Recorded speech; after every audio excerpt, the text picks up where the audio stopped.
याद कर लो, और मर मिटे जो देश पर तुम उन नरों को याद कर लो। मर मिटे जो देश पर तुम उन नरों को याद कर लो। तुम मुझे खून दो और मैं तुम्हें, किसने कहा था? तुम मुझे खून दो मैं तुम्हें आजादी दूंगा। अरे वीर बलिदानों का बदला अपनी तलवारों से लूंगा।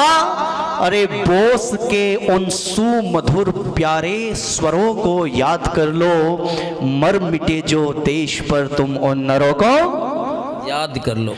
चूड़ी वाले हाथों में तलवार पहनी साज करके, चूड़ी वाले हाथों में तलवार पहनी साज करके, क्या नाम आने वाला है?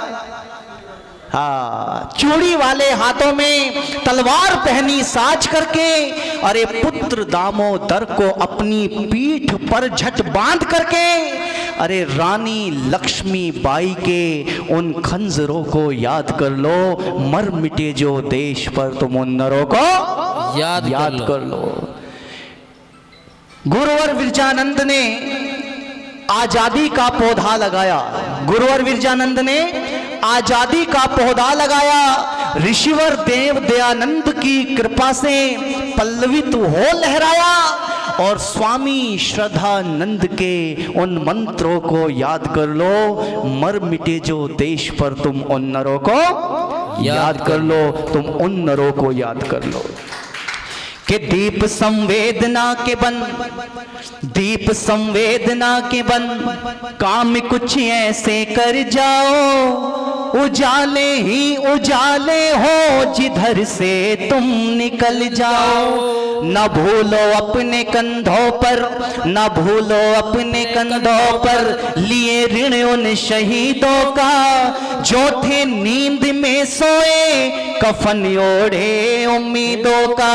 न दिन को पेट भर रोटी, न दिन को पेट भर रोटी, न रातों चैन से सोए, गुलामी के बड़े धब्बे जिन्होंने खून से धोए। चलो उन मुख होठों की थी जितनी लाठियां, जिसकी विमुख सिंदूर रोए थे। पढ़ो तुम नर्क की भाषा जो राष्ट्र हित में रोए थे। चलो उन मुख होठों की, चलो उन मुख होठों की शक्ति आंख बन जाओ, उजाले ही उजाले हो जिधर से तुम निकल जाओ। आइए, कैसा था मेरे देश का ये नौजवान।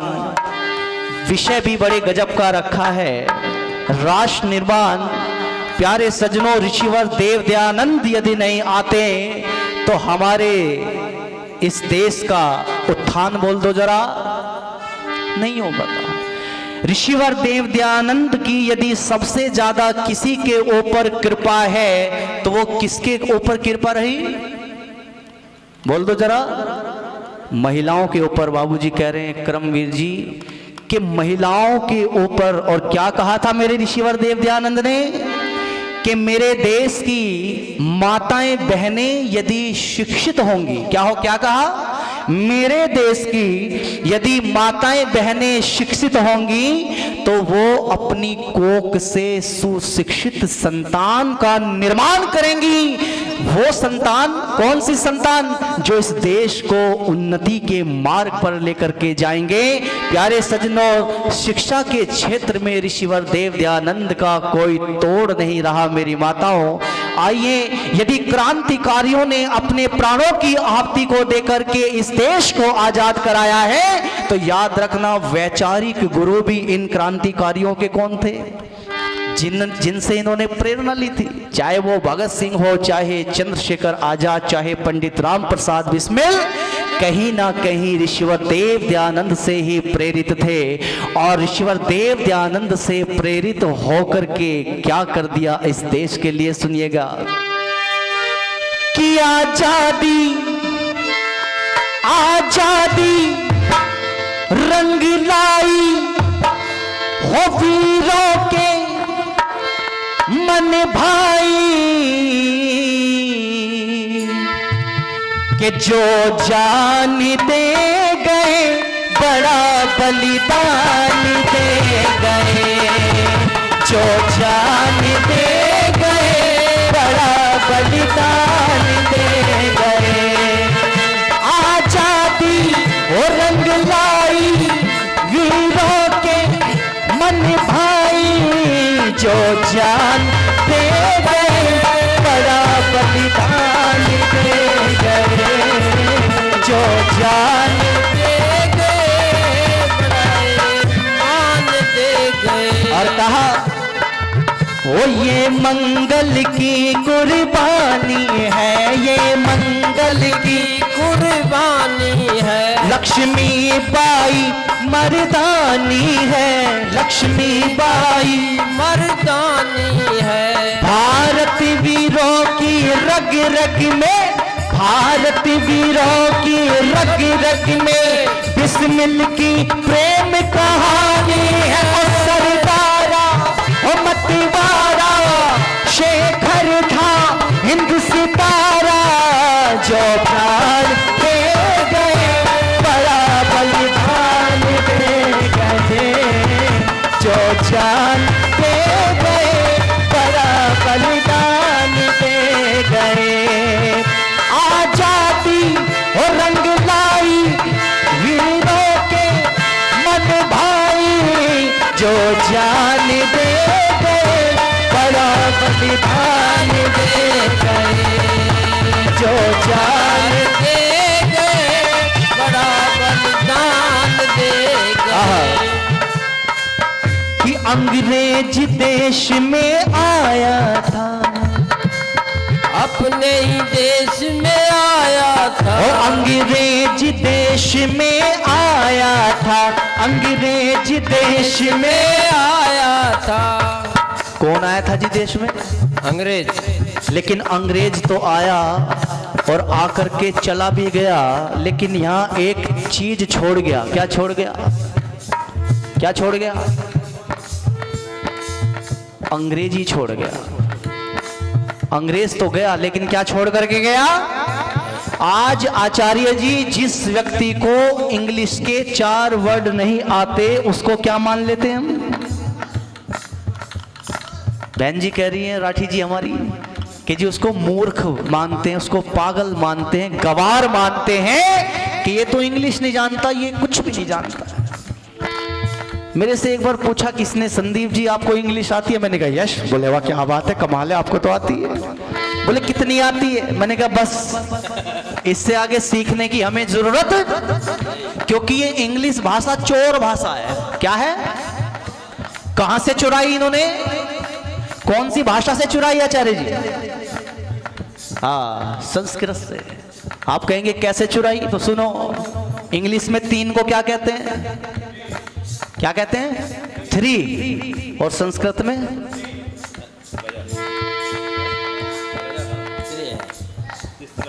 त्रि। यानी कि ऐसे बहुत से वर्ड हैं जो संस्कृत के अंग्रेजी से मैच करते हैं। पता चलता है कि ये इंग्लिश हमारी भाषा, बोल दो जरा, ये इंग्लिश भी वहां बोली जाती है जो अंग्रेजों के गुलाम देश कभी रहे हैं, वहीं इंग्लिश बोली जाती है। वरना आप चाइना में चले जाओ, वहां क्या बोली जाती है? चाइनीज बोली जाती है। जापान में चले जाओ, जापानीज बोली जाती है। लेकिन भारत में यह अंग्रेजी बोली जाती है, क्योंकि गुलाम देश रहा है।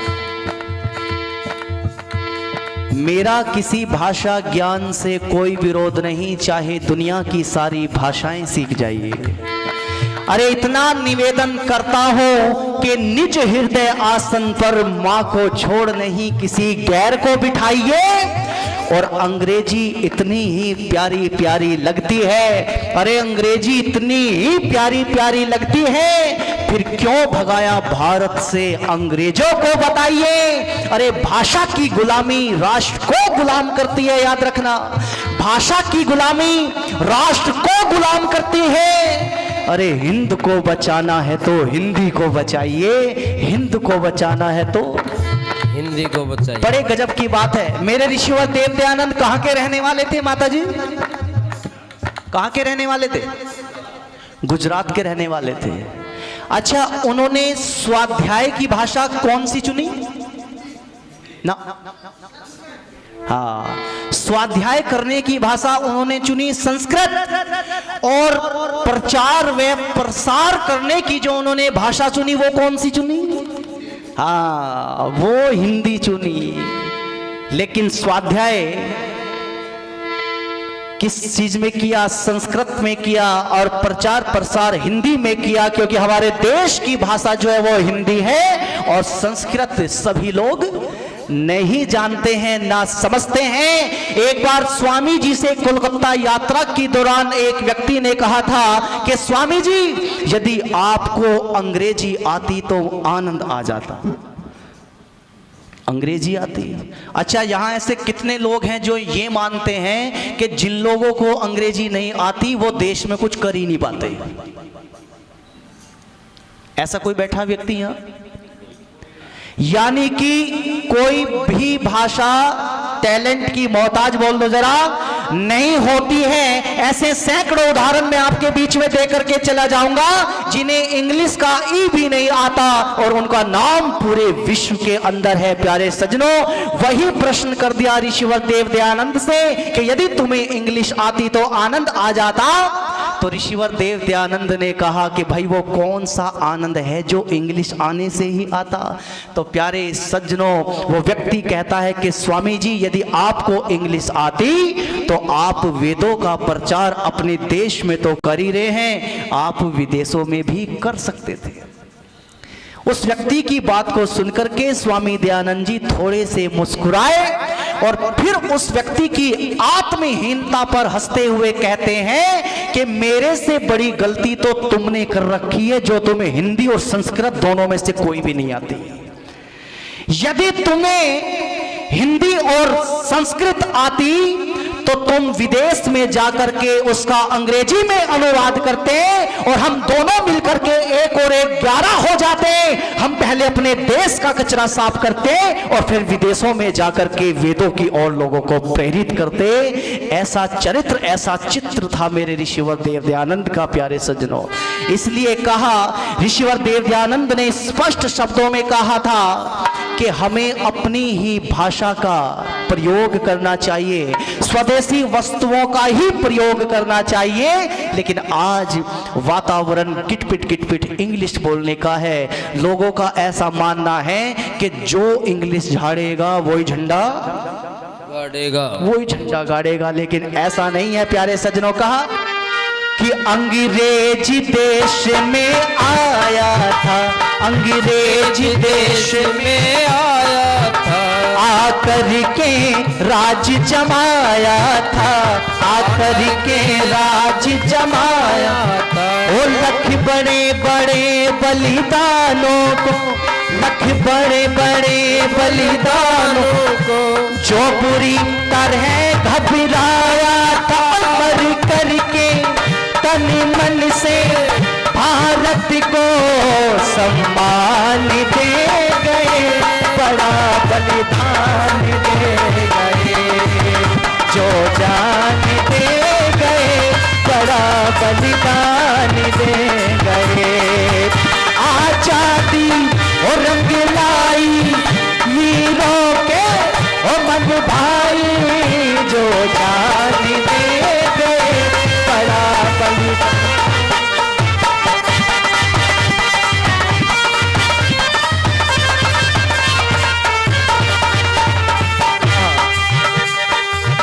अभी मोदी जी ने पिछले चुनाव में जब वो जीते थे तो एक चीज अपने भारत में विलय कर ली है। वैसे तो थी ही भारत की, लेकिन कुछ लोग कहते हैं जी नहीं जी हमारी थी। कुछ लोगों को दूसरों की चीजों पे कब्जा करने की आदत होती है। और कौन सी चीज है जिसको धरती का आचार्य जी स्वर्ग कहा जाता है? क्या है उस जगह का नाम? हाँ, कश्मीर। वो कहते हैं जी कश्मीर हमारा है, लेकिन अब किसका हो गया? वो तो था ही हमारा। बस कागज तैयार कराए हैं मोदी जी ने और कुछ नहीं किया, क्योंकि वो चीज हमारी थी। और धरती का जिसको स्वर्ग कहा जाता है प्यारे सज्जनों, इसलिए लेखक ने लिखा कि कश्मीर नहीं सरताज है ये। क्या है? कश्मीर नहीं सरताज है ये, भारत माता का ताज है ये। कश्मीर नहीं सरताज है ये, भारत माता का ताज है ये। कश्मीर नहीं हम दे सकते, कश्मीर नहीं हम दे सकते, हर जन जन की आवाज है ये। अमर करके मिट करके तन मन से भारत को सम्मान दे गए, बड़ा बलिदान दे गए, जो जान दे गए बड़ा बलिदान दे गए।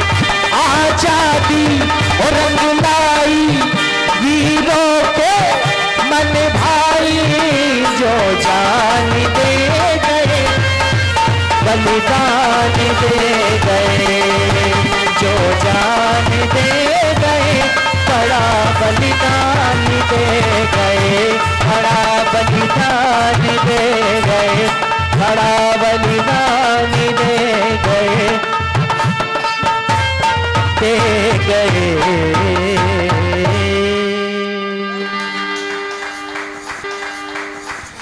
जो जान दे गए बड़ा बलिदान दे गए।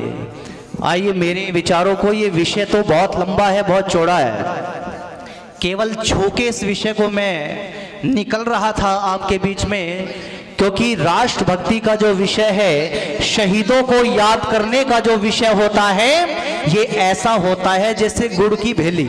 कैसा होता है? गुड़ की भेली। गुड़ की भेली कैसी होती है बाबूजी?